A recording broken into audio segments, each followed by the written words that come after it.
Om Purnamadaha Purnamidam Purnat Purnamudachyate Purnasya Purnamadaya Purnamevavashishyate Om Shanti Shanti Shanti Om Brahmanandam Param Sukhadam Kevalam Jnana Murtim Dvandvatītam Gagana Sadrisham Tattvamasyaadilaksham Ekam Nityam Vimalamachalam Sarvadhi Sakshibhutam Bhavatītam Triguna-rahitam Sadgurum Tam Namami. Om. Adorations to Sadguru, who is Brahman, the giver of supreme bliss, embodiment of pure consciousness, one without a second, vast as the ether, infinite, eternal, beyond the three gunas and their modifications, the supreme preceptor. Yoga Vasishtha Nirvana Prakarana Purvardha, section 87. King Shikhidhwaja seeks instructions from Kumbha Muni. Already you have been introduced to this amazing story. It is Chudala, his own wife, that has become disguised as Kumbha Muni, giving a different introduction to her identity, that she is the son of sage Narada, and received instructions from Brahma and all great sages. So as Kumbha Muni, Shikhidhwaja is receiving instructions from Kumbha Muni. Shikhidhwaja, with tears in his eyes, said, "O divine youth, it is a great wonder that I have been awakened to the true teaching after a very long time.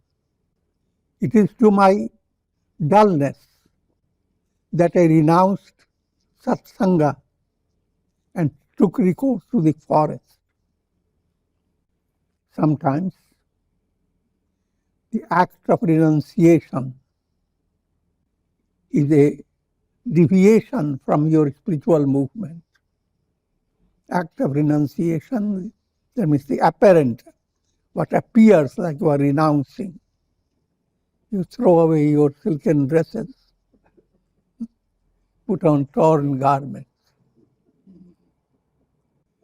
get away from kingdom, go to a forest, live in a miserable, wretched hut. That's what generally masses consider. What a change has occurred. It's becoming spiritual. But deeper meaning of spirituality is totally different. You can be in any setup following the right track. You can be very rich and you can continue to be richer and continue to advance like King Janaka. As well as you can be simple, live a simple life and you can advance. But both ways. You can go in error as well. You can be richer and therefore you don't advance at all because wealth has grabbed your mind. And you are poor and you don't advance because the poverty has stricken your mind. So keeping that in view, let's follow this story. Shikhidhwaja is now praising Kumbha Muni. But having met you, I believe that all my sins have terminated. I have found in you my spiritual awakener.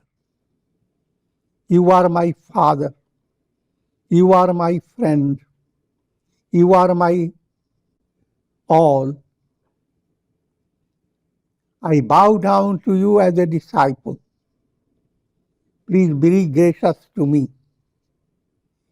Please teach me the majestic knowledge that you possess, knowing which one puts an end to all his sorrows. Teach me about Brahman, wherein I may find eternal rest. Teach me about Bhuma.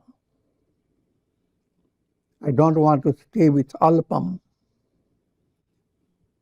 With all world experience and whatever you are going to gain in the world of time, space, causation is transient. Like in a dream, whatever you gain in dream is not your gain at all. And that's why it's all called Alpam. Switching your attention from Alpam to Bhuma, that's the subtle secret of spirituality. Moving towards Alpam is disintegrated state of your personality. Your four chords of your personality, action, emotion, reason, will, these are in discordant stage. And they stay discordant if you are following the process which keeps you in bondage. That means the track of Agyan, ignorance. But when you bring integration in your personality, karma, karma yoga, your sentiments turn into bhakti yoga, willing Raja yoga, reasoning jnana yoga. When these four begin to harmonize like in a melody, four chords in a melody, that's the subtle secret of spiritual movement. External appearance doesn't count. How you appear, what your status is. You are practitioner of integral yoga. This is a subjective development.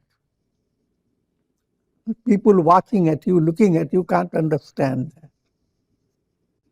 If you highlight your neck with mala, hand with mala, because people know you are following bhakti yoga. You are constantly shouting karma, karma, karma. You are karma yoga. Do nothing but meditate, meditate. Awaken Kundalini. Get away from everything else. And then we're following Dhyana Yoga. And Brahman alone is, that's Dhyana Yoga. But that's not really so. You don't have to shout. You don't have to prove to the others. But others will get profound influence automatically. A good musician doesn't have to shout, I'm a good musician. I'm a good musician. He should start his music. Kumbha Muni said, O king, since you have faith in my words, I will impart to you the teaching pertaining to Brahman. Listen to my words, even as a person listens to a sweet song. You are following integral movement. Then, any instruction given to you, you accept it with open heart. All instructions relate to knowledge of Brahman. All religions teach the same truth. And the satsanga should be enjoyed as if you are enjoying a great musical performance. And then reflect upon the teaching.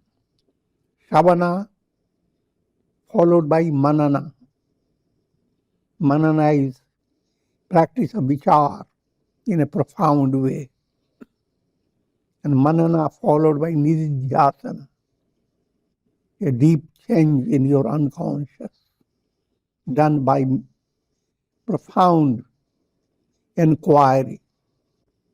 To enlighten your intellect, I will teach you through an interesting parable of Chintamani, wish yielding jewel. Churala in the form of Kumbha Muni continued. Once there lived a wealthy person. He was endowed with prosperity and had a practical knowledge of the world. He was able to succeed in every work that he determined to accomplish. He did not consider any attainment impossible. He was a great performer of action. Karma marga, not karma yoga. Being aware of the immense possibilities of his spirit, he developed a desire to acquire Chintamani, the wish-yielding jewel, which could satisfy all his desires. He devoted himself to the performance of austerities, meditation on his deity, repetition of mantra, and other similar practices. Due to the intensity of his will, he was crowned with success in a short time. The spirit of Chintamani appeared before him, ready to fulfill all his desires. However, the wealthy man could not believe his eyes. He doubted the authenticity of the wish-yielding jewel. So as he was practicing, and as he was praying and doing austerity, wish-yielding jewel came into his hand. A beautiful pearl. That's allegorical. But he didn't recognize the value of the jewel. Because the idea, how can so simply it can come to him? Things of great value require great effort.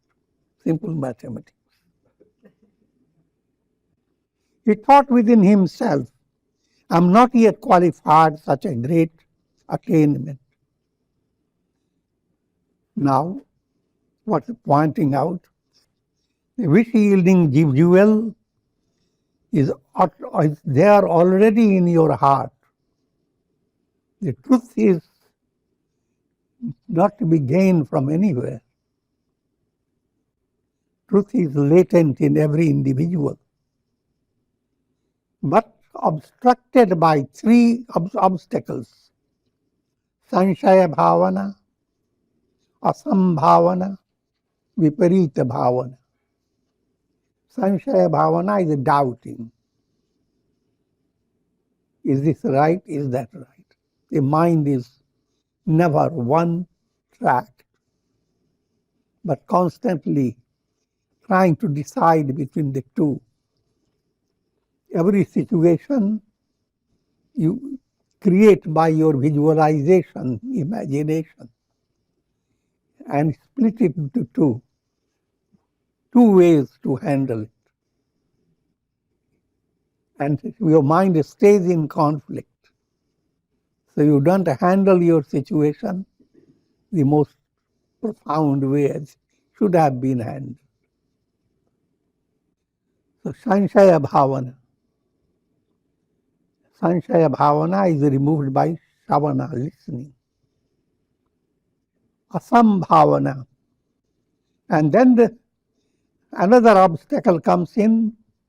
You have already evaluated yourself, where you are. You have already calculated so many karmas are behind your personality. And then you mathematically want to figure out, will the all karmas clear up? And then you come to conclusion, no, not in this life. I know myself. So, you are constantly creating asambhavana. It's not possible for me. You are promoting diffidence. I'm weak. I can't do it. That even in ordinary case of promoting weakness, if you are put into the care of people who can encourage you, inspire you, you feel great the way you are. But you don't feel great left to yourself in association with your negative mentality. It's a bad association. So, and the last obstacle is called avarana, veiling, called viparita bhavana. Sanshaya bhavana, asambhavana, viparita bhavana. Viparita bhavana is mind is unable to switch its attention to profounder reality. You are watching your face in a mirror. Somebody asks, what are you seeing? You say, oh yes, I'm just handling my face, making my face. But what is real reality? You are watching the mirror. Face comes next. Mirror comes first. Consciousness comes first. What is reflected in consciousness comes next. But this stage corrected by vidya, knowledge. So until then you cannot exactly straighten your vision. First comes consciousness.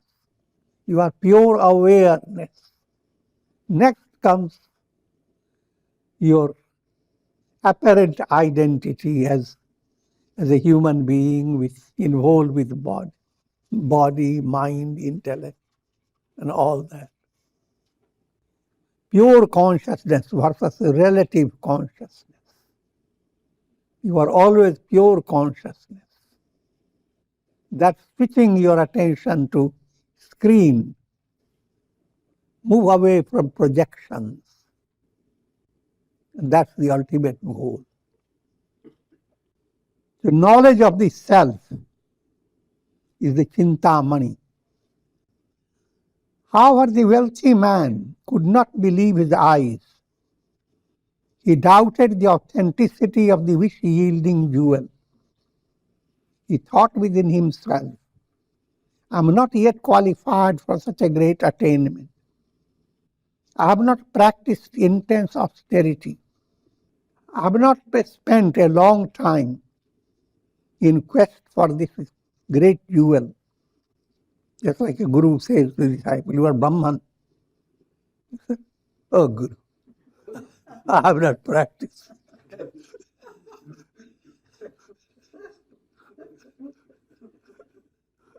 What a lie you are telling.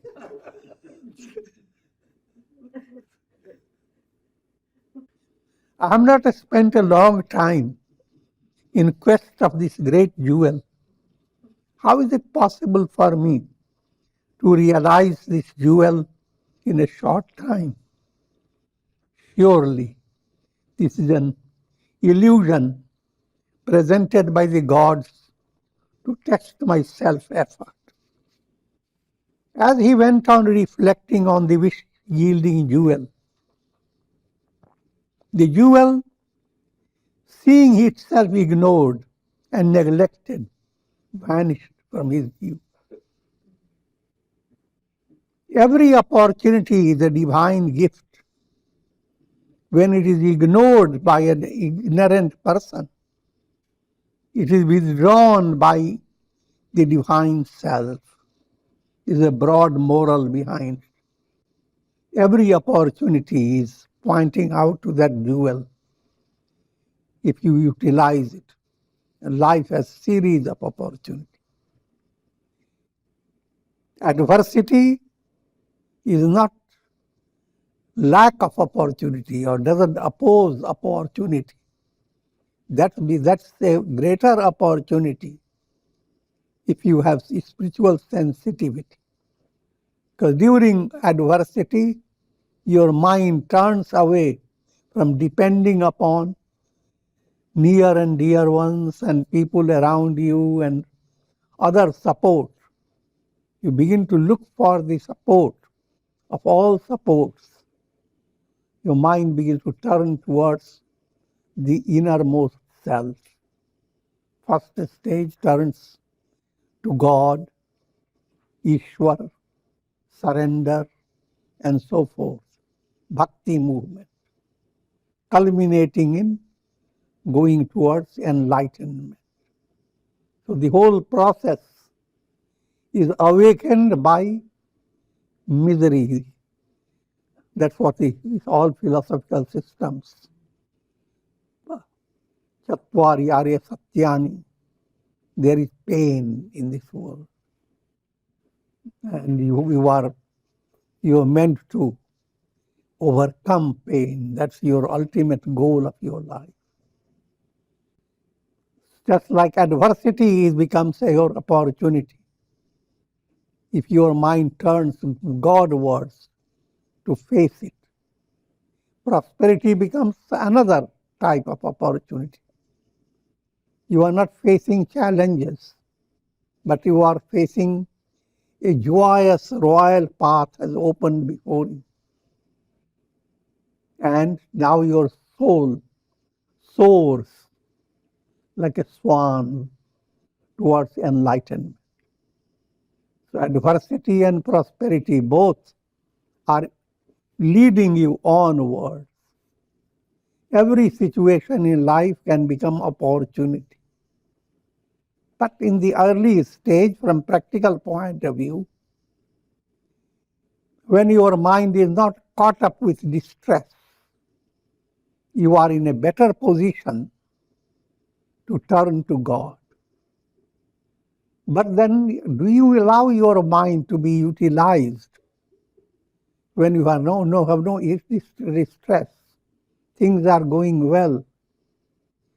Do you then become deeply involved in satsanga? Are you drawn to study of Yoga Vasishtha, Upanishads and other Gita and other scriptures? Are you inclined to be inspired by satsanga? How to utilize a joyous state of your mind? If you utilize it well, then you have taken advantage of the opportunity presented by God. Every opportunity is a divine gift.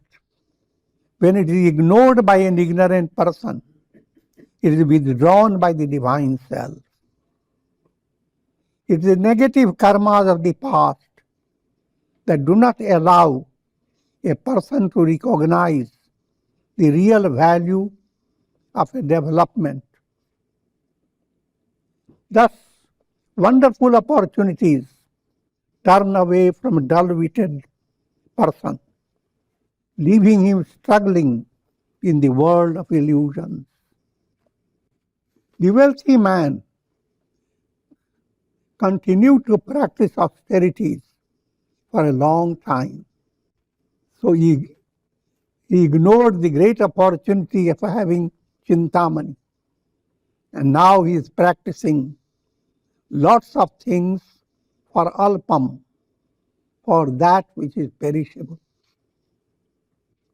As if to ridicule his intense austerities, the divine beings presented an imitation jewel before his eyes. He was immensely delighted at this. In an allegorical way, first jewel was priceless. Another is just ordinary copper or even a piece of iron polished by golden polish. It appears pure gold, but it is not. All worldly attainments, no matter how great it is imitation pearl.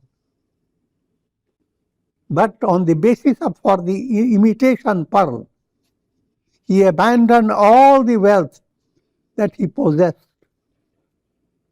with the idea that the wish-yielding jewel will provide him with immense wealth and prosperity. But to his great disillusionment, he realized that what he had acquired as a result of his long austerity was nothing but an ordinary piece of glass. His folly led him to a state of utter deprivation. Such is the wondrous effect of ignorance. Due to ignorance, even a king lying on a golden bed can enter into immeasurable, enormous conditions of misery during his dreams. Ignorance is the crowning glory of all miseries and adversities in life. Section 89, the parable of the elephant. Chudala, as Kumbhamuni continued, there is yet another interesting parable to illustrate your state of consciousness. Once there lived a mighty elephant in the forests of the Vindhya mountains in middle India. His two bright white tusks shone like lightning flashes from his dark cloud-like sky. He was so strong that he could uproot even the mightiest trees. It so happened that fell in a trap of an elephant catcher who chained him securely with iron fetters. For 3 days, the elephant struggled to free himself from the chains, while the elephant catcher watched him from a distance. The elephant, suffering intense pain, growled and uttered loud screams. By his strenuous effort, he succeeded in breaking the iron chains. Seeing this, the elephant catcher climbed a palm tree in order to jump down on the elephant's head and subjugate him.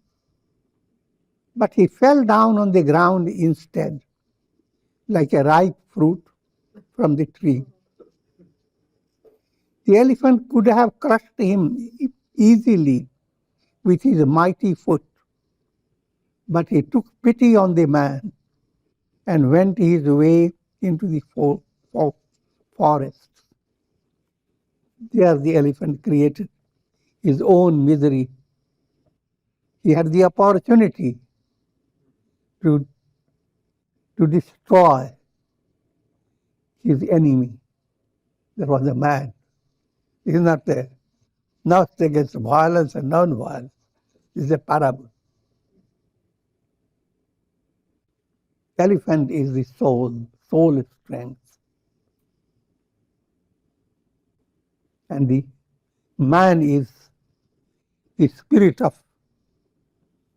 Abhiniveshkalesha, spirit of mortality. You are the elephant. The spirit of the immortality has captured you. But there comes a time through your sadhana, through your purity of mind, that spirit that has caught you is in a very weak state. And all that you have to do to lift up your foot, put right on the neck, and crush. Each time you have led to a peaceful state of mind. Now is your opportunity. Go into deeper peace. Go into the very root cause. Crush. So each sadhana must be directed to the ultimate goal, crushing ignorance. But the general Dalvit mind, the moment your challenging situation has moved away and mind feels relaxed, you don't want to go to the root cause. Now want to create more cause. You start planning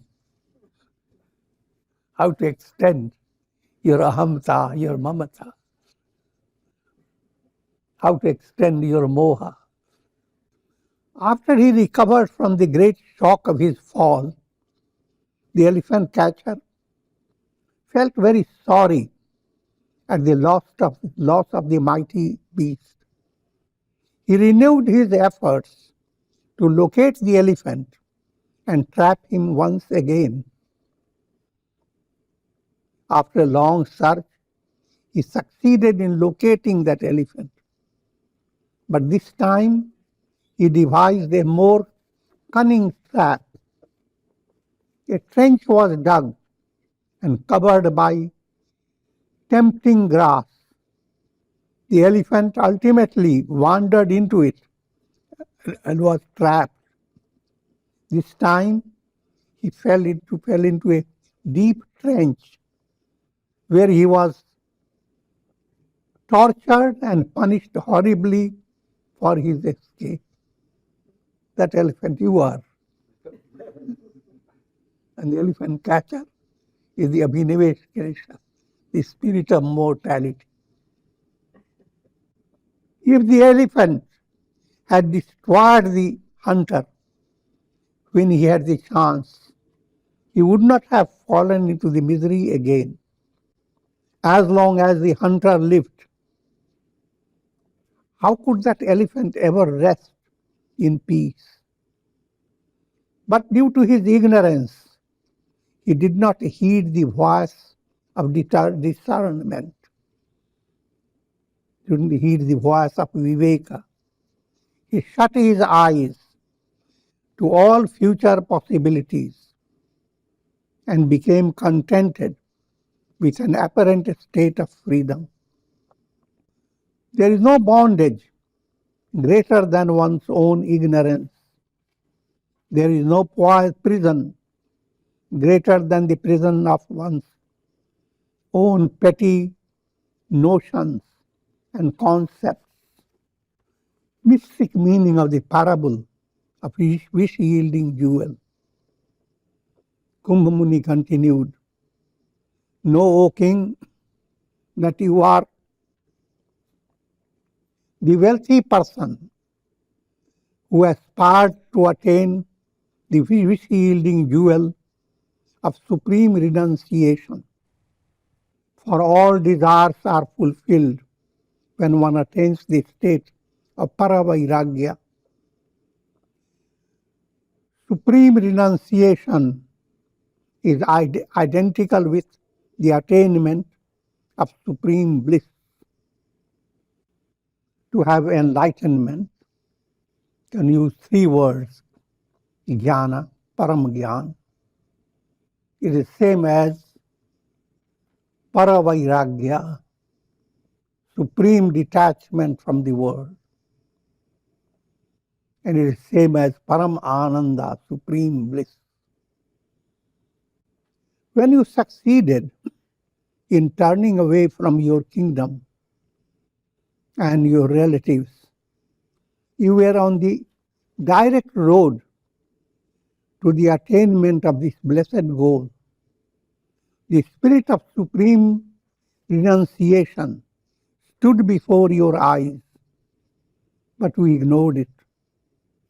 If you had followed the instructions of your enlightened Queen Chudala, you would have realized the spirit of supreme renunciation.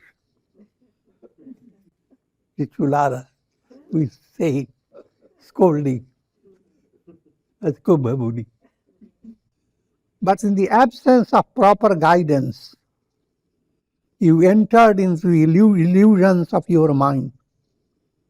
You gave up the possibility of true renunciation and adopted a life of asceticism led by your ego. You gave up the precious jewel for the sake of a piece of broken glass.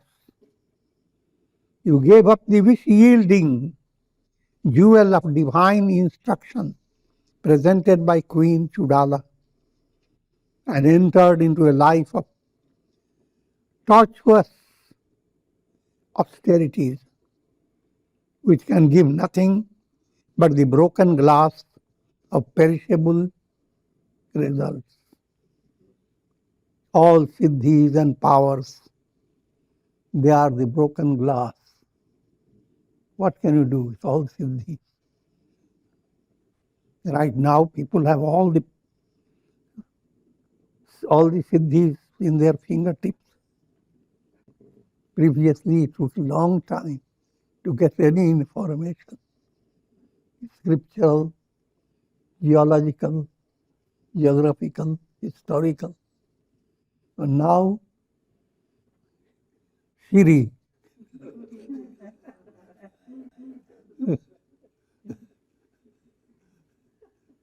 The divine Shri presents all answers. And I will be concluding at this stage. Om.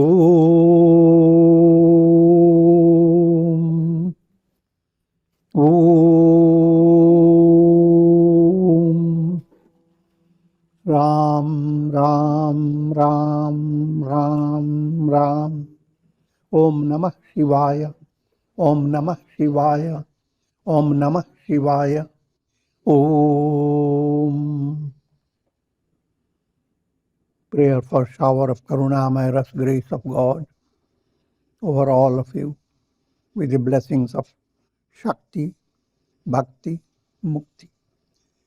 Om Trayambakam Yajamahe Sugandhim Pushti Vardhanam Urvarukum Bandhana Mrityor Mukshiyama Mritat.